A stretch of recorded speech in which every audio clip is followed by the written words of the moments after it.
السلام علیکم ویور، امید کرتا ہوں کہ آپ سب ٹھیک ہوں گے اور آج کی میری کہانی ہے جدائی کا تعویذ۔ ہمارے پڑوس میں عربی کے استاد رہا کرتے تھے۔ صفیہ انہی ہی کی اکلوتی بیٹی تھی۔ وہ میری ہم عمر تھی، ہم نے ساتھ میٹرک کیا تھا۔ ان دنوں لڑکیوں کو اعلیٰ تعلیم دلوانے کا رواج عام نہ تھا۔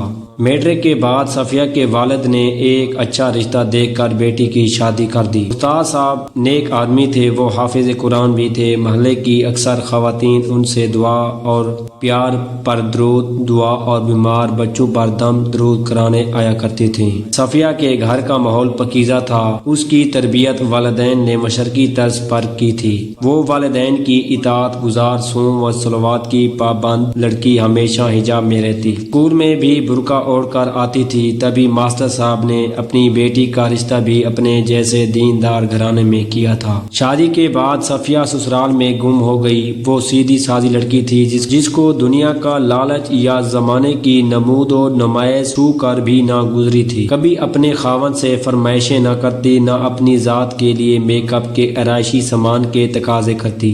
وہ ان چیزوں کا سرے سے استعمال ہی نہ کرتی تھی، پھر بھی اس کا چہرہ صاف ستھرا، دھلا دھلا چمکتا ہوا پر نور نظر آتا تھا۔ میں کبھی کبھی اس سے ملنے جایا کرتی تھی۔ مجھ سے مل کر بہت خوش ہوتی، خاطر مدارت کرتی۔ وہ اپنے خاوند کے گھر بہت خوش تھی۔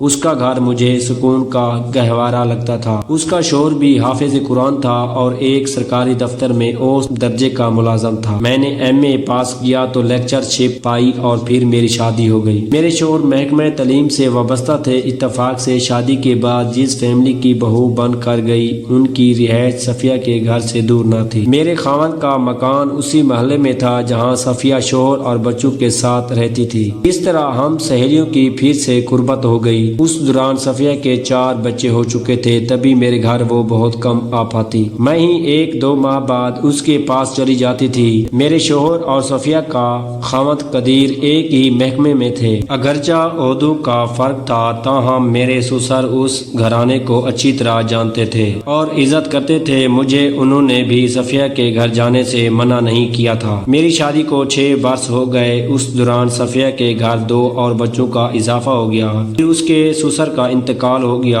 اس بزرگ کی وفات کے بعد گویا اس گھرانے کے برے دن شروع ہو گئے۔ صفیہ کے سسر محلے کی مسجد کے امام تھے۔ ان کی تنخواہ کے علاوہ بھی لوگ اپنی خوشی اور عقیدت کے باعث ان کو نظر نیاز سے نوازتے تھے۔ تبھی اس گھرانے کا گزارا اچھی طرح ہوتا تھا۔ امام صاحب کی وفات کے تھوڑے عرصے بعد صفیہ کے شوہر کی طبیعت گری رہنے لگی تو دفتر سے چھٹیاں کرنے لگے۔ ایک دن میرے شوہر نے بتایا کہ قدیر بیمار رہتے ہیں، تم جا کر اپنی سہیلی کا حال حوال پتہ کرو، کیونکہ ڈاکٹر نے ان کو کینسر بتایا ہے۔ خبر نہیں کہ اس بات کا ان کی بیگم کو علم ہے کہ نہیں۔ اپنے شوہر کے کہنے سے میں صفیہ کے پاس گئی۔ وہ واقعی بہت پریشان تھی، ہم ابھی تک اس حقیقت سے لا علم تھی۔ اس کا سہاگ اس دنیا میں چند ماہ کا مہمان ہے۔ پھر وہ گھڑی آ گئی جب قدیر صاحب کو ہسپتال لے جایا گیا اور 15 روز بعد ان کی وفات ہو گئی۔ صفیہ جوانی میں بیوہ ہو گئی۔ ابھی 16 برس پورے نہ ہوئے تھے کہ شادی ہو گئی اور اب وہ 6 بچوں کی ماں تھی کہ بیوگی کی چادر اس پر پڑ گئی۔ اس کا کوئی دیور تھا اور نہ نند۔ سسر پہلے ہی چل بسے تھے۔ بوڑھی ساس البتہ زندہ تھی۔ اس بیوہ کا بوجھ بھی اس نے اٹھانا تھا۔ بچے سبھی زیر تعلیم تھے اور آمدنی کا کوئی ذریعہ نہ تھا۔ اس پر بہت ہی برے دن آ چکے تھے۔ جب گھر میں فاقے ہونے لگے تو ایک دن گھبرا کر وہ ایک مولوی صاحب کے پاس گئی جو اس کے والد اور سسر کو جانتے تھے۔ ان سے اپنی پریشانیوں کا ذکر کیا اور بتایا کہ اب بچوں کی دیکھ بھال کرنے والا کوئی نہیں ہے، شرم کی وجہ سے کسی کے آگے ہاتھ نہیں پھیلا سکتی، مگر گزر بسر بہت مشکل ہو گئی ہے۔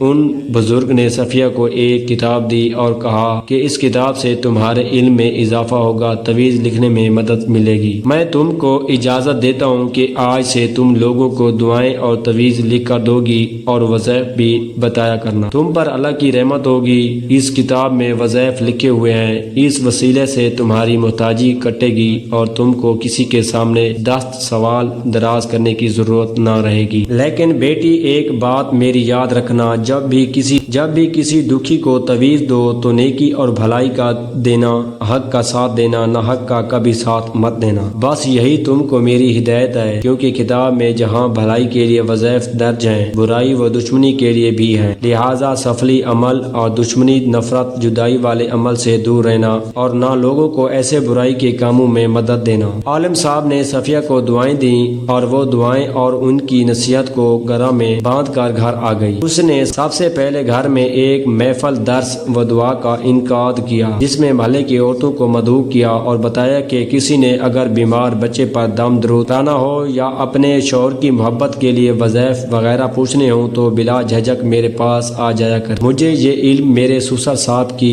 وسطت سے ملا، لیکن میں نے اسے عام نہ کیا تھا، لیکن اب میرے بچے بڑے ہو گئے ہیں اور شوہر بھی حیات نہیں ہے، اس لیے آپ لوگوں کی خدمت کر سکتی ہوں۔ اگلے دن سے ہی ضرورت مند عورتوں نے اس کے پاس آنا شروع کر دیا۔ وہ اپنا دکھ سکھ اس سے بیان کرتی اور وہ حسب حاجت دعائیں وظائف بتاتی، کبھی نقش بھی لکھ کر دے دیتی۔ رفتہ رفتہ اس کی شہرت پھیلنے لگی، عورتوں کا تانتا بندھ گیا، ہر وقت ایک جمگھٹا سا رہتا تھا۔ وہ خود کبھی کسی سے کچھ طلب نہیں کرتی تھی، جو ان کا دل کرتا وہ نذرانہ دے جاتی تھی۔ ایک طرف پریشان حال محلے کی عورتوں کا جی ہلکا ہو رہا تھا تو دوسری طرف صفیہ کے بچوں کی دال روٹی چلنے لگی تھی۔ اس کی نیت اچھی تھی، اللہ تعالیٰ نے اس کے رزق میں برکت ڈال دی تھی، گھر کے اخراجات اچھے طریقے سے چلنے لگے۔ مجھے صفیہ کو دیکھ کر افسوس ہوتا تھا، اگر اس کے والدین اسے پڑھا لکھا دیتے تو آج وہ کہیں ملازمت کر کے اپنے یتیم بچوں کا پیٹ پال رہی ہوتی، لیکن اب اسے اس ہیلے اور وسیلے کا سہارا لینا پڑ گیا تھا۔ جب میں یہ بات صفیہ سے کرتی وہ جواب دیتی، اللہ بڑا کارساز ہے، جب وہ کسی کی بگڑی بنانے پر آتا ہے تو اسی طرح خود بخود رزق کے در کھول دیتا ہے۔ دیکھو اس طرح دنیا کے کام بھی چلتے رہتے ہیں اور میرے بھی۔ میں نے کبھی لالچ نہیں کیا، کسی سے کچھ نہیں مانگا، میری کوئی فیس ہے اور نہ مانگ۔ کوئی اپنی خوشی سے کچھ دے جائے تو اس میں گناہ نہیں، میں کسی کو گمراہ نہیں کرتی، نہ جدائی، دشمنی، برائی یا نقصان کے تویز لکھ کر دیتی ہوں، یہ میری اہلیت بھی نہیں ہے۔ سب کو پتا ہے میں کوئی ماہر عالم نہیں، یہ بھی سب جانتے ہیں، بس ایک بزرگ سے دعا لی اور ان کی ہدایت پر عمل کرتی رہی ہوں۔ اگر یہ سٹوری آپ کو اچھی لگی ہو تو میرے چینل کو سبسکرائب اور میری ویڈیو کو لائک کر دیجیے گا۔ شکریہ۔